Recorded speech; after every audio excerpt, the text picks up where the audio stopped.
have very different medical systems in our two countries, seemingly, in the US and the UK. Sure. But this propaganda, as you call it, has been widespread worldwide, right? So Oh, yeah. what is at the root of that? Yeah. So you ready to know what it is? Go Shut up. on. What's the root of that? In 2016, this is all you need to know, actually. In 2016, Tel Aviv University in Israel conducted a study, 500,000 patients in 49 countries. It was the largest study ever done on high blood pressure. And they found 49 countries, 500,000 people, that the individuals who consumed the most salt every single day had the best blood pressure readings and the most normal blood pressure readings. And all the individuals who consumed 3 times the amount the FDA tells you should consume salt every day, every person around the world that consumed 3 times that amount had better blood pressure readings than anybody who took the FDA readings. Now, they publish in The Lancet in the UK where you are. The Lancet is a medical journal. They publish the results of the study that the more salt someone consumes, the better their blood pressure is and the lower their risk factors for stroke and heart attack become. When you just asked me why and who benefits from this lie, why would they tell us this lie? Did you see that when that was published by The Lancet, did you see who threatened The Lancet with pulling their funding if they publish that study and don't retract it? No. The American Heart Association threatened The Lancet and told them, you publish that study, we're going to pull all of your funding.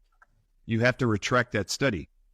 All right, so the next question for you is, why would the American Heart Association be angry at a medical journal for publishing a study, Right. largest one ever done in history, proving that salt intake, the more salt you eat, the lower your risk factor for high blood pressure, strokes, and heart attacks is? Why is that a threat to the American Heart Association?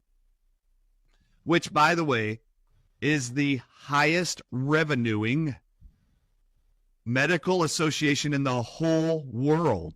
What? Why would the American Heart Association threaten the actual medical journal with their publishing of that study if they don't retract it? What's the threat to the American Heart Association if that truth was to get out?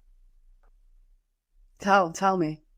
The American Heart Association's 90% of all their funding comes from the pharmaceutical industry, the Right. drug makers of high blood pressure drugs and stroke drugs and heart attack drugs.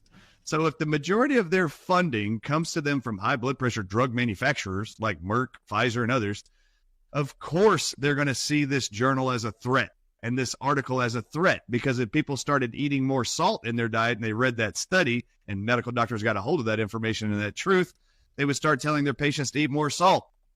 Well, does Pfizer own salt companies? Not that I'm aware of. Does Merck own salt companies? Not that I'm aware of. But even if they did, salt is cheap and it's a natural resource that you can't patent typically unless you change its formula. So this was the ultimate threat to the American Heart Association is it will reduce sales in high blood pressure medications, stroke medications, and heart disease medications. If the truth gets out that salt in increased amounts than what the governments are telling us will reduce our risk of heart attacks and strokes.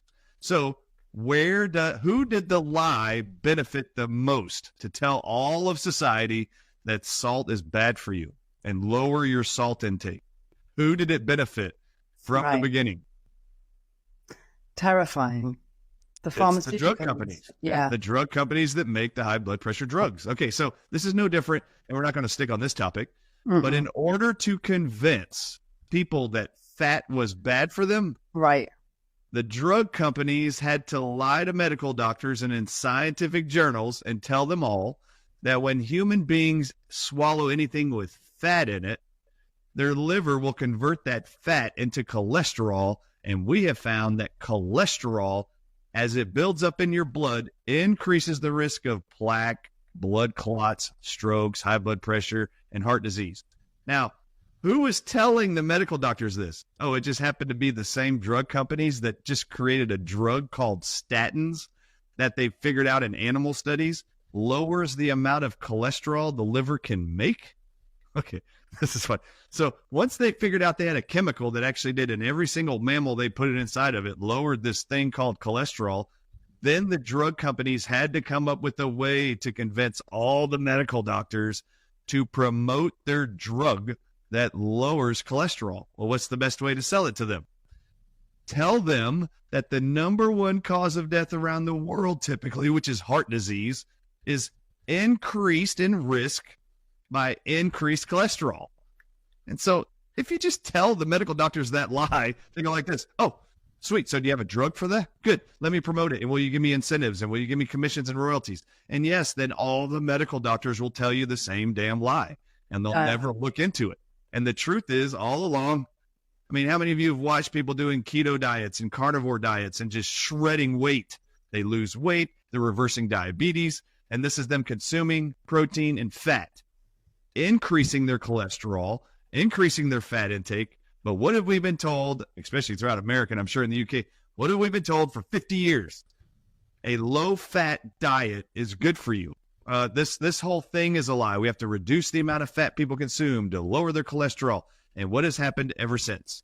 The more cholesterol drugs we sell, the lower the cholesterol levels go in this country and around the world, the higher the incidence of strokes and heart attacks become. And in every single year, those numbers have gone up. That we've actually been listening to this lie and swallowing the pills. It's ridiculous. Well, let me just tell you the narrative here. Now, we're going to use this example and put it with salt.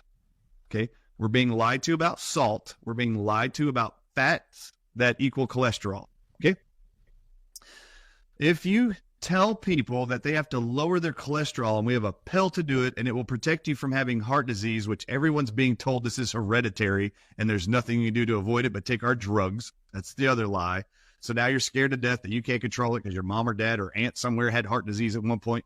You're going to have it. Your medical doctor's telling you, unless you take this drug. You start taking that drug. What you guys don't know is that the moment you start taking the statin drug itself lowers the amount of cholesterol your body can make no matter how much fat you're consuming. Right. And did you know at home, everybody, that cholesterol is the backbone required by your hormone glands in your body to make most of your hormones? I mean, you need cholesterol to make testosterone, men. Guess what happens to most men when they start taking a statin drug? They can't have an erection, and they have no sex ambition or drive.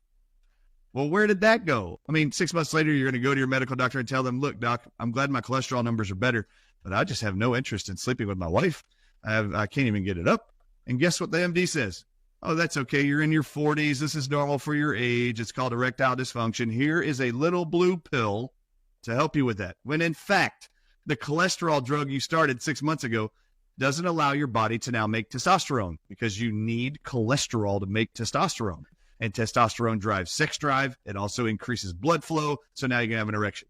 So because they lied to you initially and said fat is bad for you, causes cholesterol to go up, which will cause you to have heart disease and increase your risk of that. Take this pill. You take that pill. Now you lower your amount of cholesterol. All the side effects after that are this. Men will no longer have any sex drive, can't get an erection. Now they're going to go on Viagra, which is a drug to offset the side effects of the statin drug and the low-fat diet that you're now on.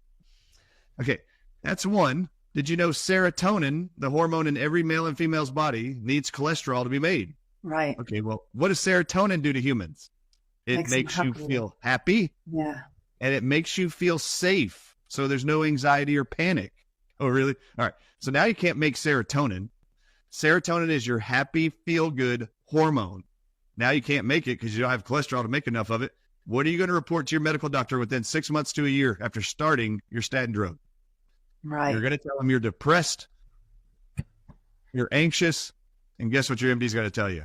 That's okay. This is normal. A lot of people experience this. A lot of people in my practice have this after 6 months of coming in here and getting their cholesterol checked. We put them on this drug, and now you can actually have another drug to offset the side effects of the cholesterol drug and the low-fat diet. And they can sell you more antidepressants than any other drug on the planet, and that is exactly what's happening and has been for the last 40, 50 years.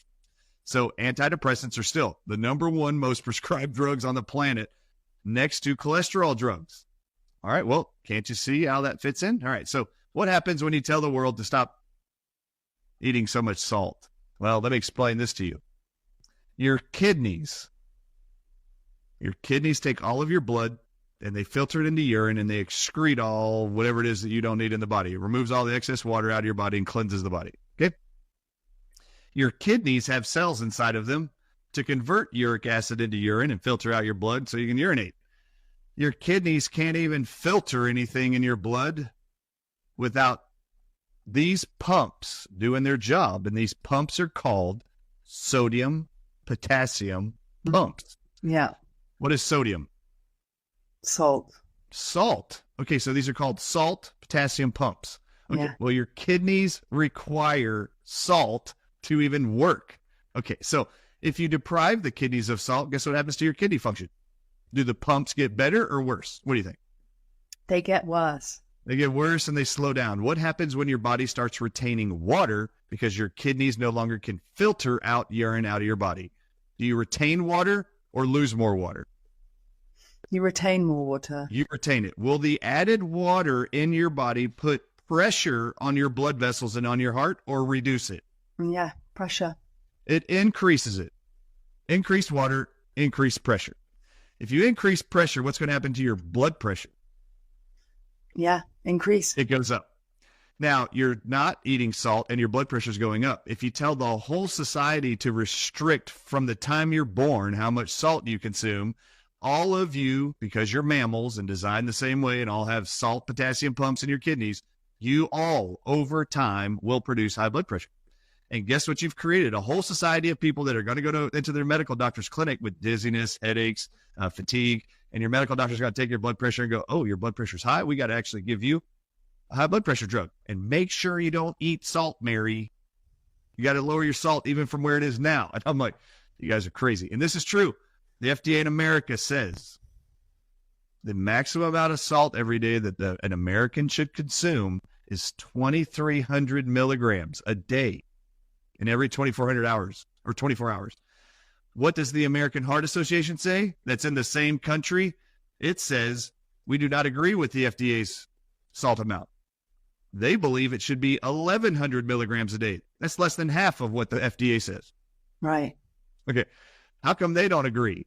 That's really funny. The Tel Aviv University study in 2016, they published the lowest amount of salt a day that keeps your blood pressure normal. They found in their study of 500,000 people in 49 countries. The lowest daily intake that led to the most perfect blood pressure readings is 6,000 milligrams. Okay. Wow. It's 6,000 to 9,000. They even said as you get to 9,000,